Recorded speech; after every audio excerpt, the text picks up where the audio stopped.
What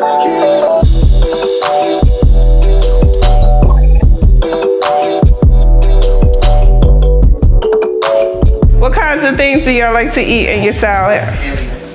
Everything? She said everything.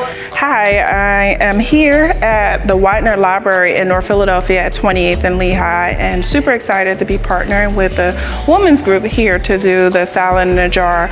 This is actually a special session for them here at the library. Our classes typically take place in the afternoon, and this is their usual meeting time, and they are ecstatic. They are really enjoying this activity. We are enjoying the process of sharing it with them. This is what BeautiFitStrong is all about. It's about bringing resources to our community. But soft skin, organic, thick skin, inorganic, something that you eat a lot of, organic. Make sense?